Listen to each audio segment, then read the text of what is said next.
Kada svi već imamo taj osjećaj za Noć veštica, vreme je za neki video baš sa tim vibe-om, ali u anime fazonu.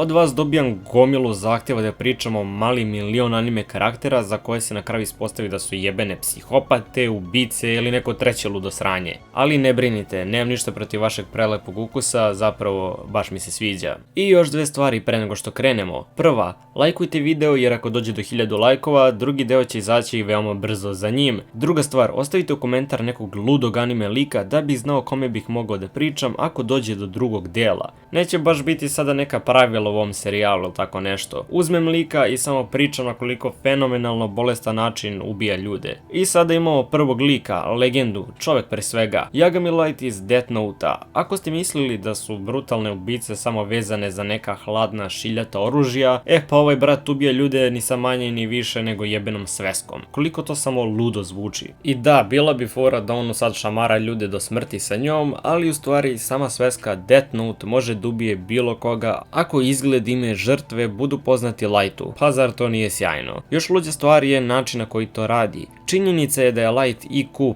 500 genije i to stoji.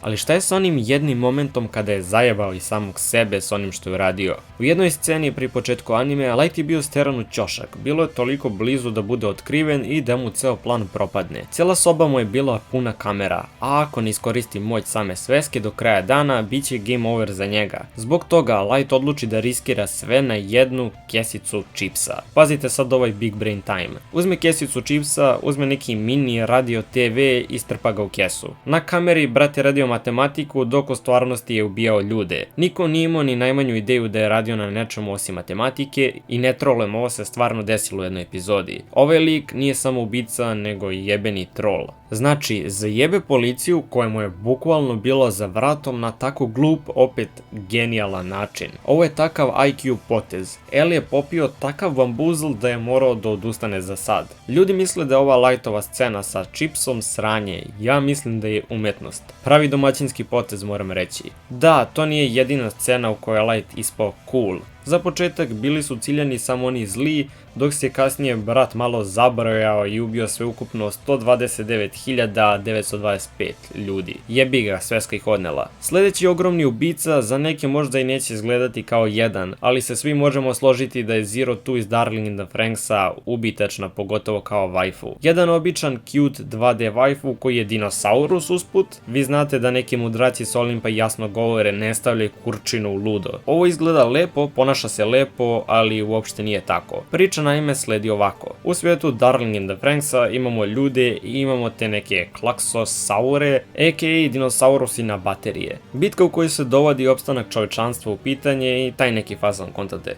Poenta je ta da su deca ona koja mogu da kontrolišu te ogromne robote koji se bore protiv tih dinosaurusa i kako bi anime to mogao bolje da začini, a da ne stavi muško-ženski par u seks pozu kako bi ih mogli kontrolisati. Zar ovo ne zvuči briljantno? Čak ima epizoda i po koja pokušava da objasni zašto je tako, ali koga iskreno briga za te detalje. U svojoj ovoj priči nas zanima jedno i samo jedno, a to je naš ludi dinosaurus ubica waifu. Zero tu je neka vrsta rare Pokemona tamo. Njen robot je najjači i potrebni su veoma iskusni vozači ili bolje rečeno jahači, kako bi ukrotili ovog divljeg dino waifua. Ovo sigurno zvuči kao laka priča za one iskusne veterane, ali iako si jedan od njih, tvoje vožnje sa njom su ograničene na 3 puta. Prvi put je sigurno do jaja kontrolisati nešto te moći. Drugi put imaš da se izvučeš sa nekoliko slomljenih kostiju i bam, treći put te nema. Popio si jedan Omajava Mo Shinderu, my bro. Koliko li je vozača ubijeno zato što nisu mogli da ukrote i zajašu ovu zver?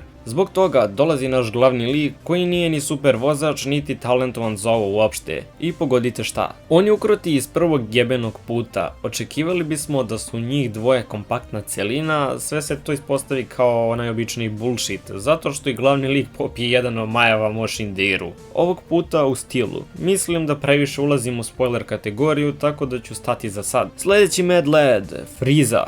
Retko kad dobijem šansu da pričam o samom Dragon Ball serijalu. U mom prošlom videu u kojem sam pričao o mojim omiljenim anime negativcima, očigledno nisam dovoljno dobro naglasio to mojim, jer sam dobio tucu komentara u fazonu gde je Frieza. Iskreno, koliki god troll on može biti, ako računam sve anime koje sam gledao, onda mi nije nešto previše drag lik. dok bi mi za zmajevu kuglu držao prvo mesto. I evo zašto. On i Goku su prosto odlične suprotnosti jedan drugome. U Namek sagi, kada smo se upoznali sa njim, ispalo je da je on zapravo iza svega. Dolazak Saionaca na zemlju naredio Frieza. Uništenje zemlje, opet on. Osvajanje Nameka zbog zmajevih kugli također naredio Frieza. On je ovdje bukvalno Thanos u priči. Samo što nikada neće imati prelepu bradu kao Thanos i to je činjenica. Najzanimljivija stvar kod njega je način na koji on priča. Uvijek će gledati da provocira, ponizi i ukopa protivnika. Ali mislim da je još smešnija stvar kada ga on ispuši posle svog tog dokazivanja. Ko se sjeća one scene u Dragon Ball Z-u kada je bilo toliko lako da se predvidi da će Krillin riknuti. Ja sam to očekivao, samo što je crko tako smešno. Kao što sam rekao u Yellowish videu, Frieza ga je otvorio malte neku kesicu čipsa. Čak i par stotina epizoda kasnije na turniru moći. Imali su neku toliko glupu strategiju da je Frieza samo otišao da uživa za sebe i koga briga za ostale. Pa čak i pre samog turnira, prva stvar koju je uradio kad je video svoj tim, odmah iste sekunde počeo da ih troluje. Ali zato kad god ubija nekog, on će biti u tom fazonu, ha, umri glupi insektu. Sve to pokušava da uradi dok sebi konstantno priča najlepše u trećem licu. Čak se i smeje poput neke Nesan koja samo što ne izgovori ara ara. Moj zaključak, ovaj lik je jebeni genije.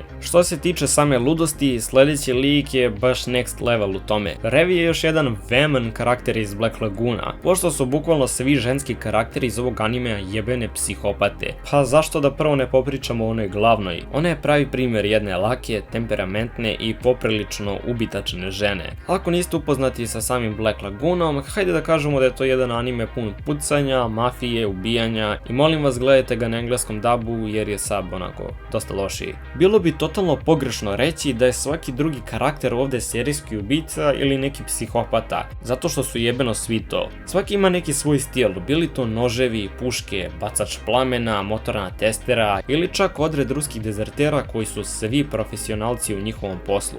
Ali u slučaju sa Revi imamo modificirani par bereta sa 100+ poboljšanja. Čak postoji ceo prokleti artikal o njenim custom made pištoljima i ja kao ekspert za oružja koji ume da razlikuje viljušku od noža mogu reći da sam sve u potpunosti razumeo.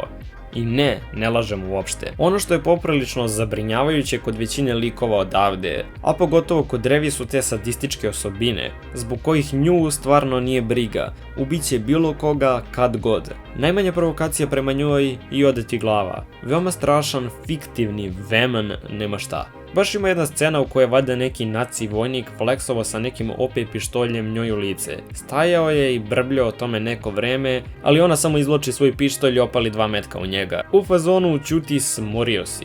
Još jedna stvar koju dele većina ovih likova je neki skroz sjebani backstory. Po meni je Revin verovatno i najgori. Ona je zapravo poluamer, polukinez i od početka je njen život bio sjeban. Ubijanje, krađe itd. To je ajde okej, ništa novo za ovaj anime, ali onaj deo priče kada je bila repovana u zatvoru, onda tek shvatimo koliko je ovaj anime zapravo fucked up. Mislim u drugoj sezoni je možda još i gore, ali pošto je to baš onako veći spoiler, možda nekom drugom prilikom o tome. Tako da ćemo samo reći da je Revi skroz luda, doduše ima kakav takav razlog za to. Za vas par čedova koji su ostali do ovdje sam izabrao jednog specijalnog lika, jer svi likovi koji su bili do sad su samo bili priprema za ovog što sledi. Verujte mi ako kažem da ne znam ni pravo ime ovog lika. Zapamtio sam ga samo zbog tih nekoliko scena koje je imao. A reč je o jednom ne toliko bitnom liku uopšte iz animea Deadman Wonderland. Kao što je trend i do sada pratio, u ovom animeu su svi likovi jebene autistične psihopate, ali ovog puta na nivou gaming YouTube trendinga na Balkanu, što vam očigledno govori par stvari. Ovaj čudak sa crvenom kosom je baš poseban. Njegovo pravo ime ko jebe iskreno. Bitno je da on sebe zove Super Monk. Ja ne mogu da se setim apsolutno ničega iz ovog animea osim ovog brata i opening pesme koja je stvarno dobra. Ali ovaj Monk lik, prošli likovi su ubijali sa pištoljima, sveskom pa i svojim dupetom. Ovaj Mad Lad ima jebenu električnu gitaru iz koje ispaljuje lasere. Jel moguće da je neko ovo smislio? Još luđa stvar je što bi on trebao da bude ovdje negativac. Normalno, bez jednog razloga, on sa sve njegovom laserskom gitarom kreće da ubija i dobre i loše likove. Nije ga briga ni najmanje šta se desi. Super Monk hoće da ispaljuje te lasere ma šta god se desilo. Umobolan jeste, ali ne mogu poricati da sam ovaj anime zapamtio većinski zbog njega. Prosto briljantan negativac, ni on sam ne zna zašto i kako. Samo nastavlja da ubija ljude iako su na istoj strani. Izgleda kao neki heavy metalac koga je ponela pesma do jaja. Bez ironije, možda je stvarno tako. Još jača stvar je što Super Monk ima cijelih 30 sekundi backstorija, u kojem je on bio samo Monk dok nije skontao da ga to smara. Valjda je ubio sve ostale Monkove i time utripao da je zbog toga on Super Monk. Pa čak i sebe samog zove tako. Nemam pojma, ovaj anime je od samog početka izbegavao bilo kakvu logiku. Ima krvi, ima ubijanja kao i Super Monka. Šta mu više treba iskreno? Živo me zanima kakve li ćete mi likove predložiti za drugi deo. Ja imam ideju za još par bolesnih likova, ali stvarno me zanima kakve mi još možete iskopati. I za kraj, vama hvala što ste gledali ovaj video, ako vam se svideo bacite like, a mi se čujemo u nekom narednom. Pozdrav!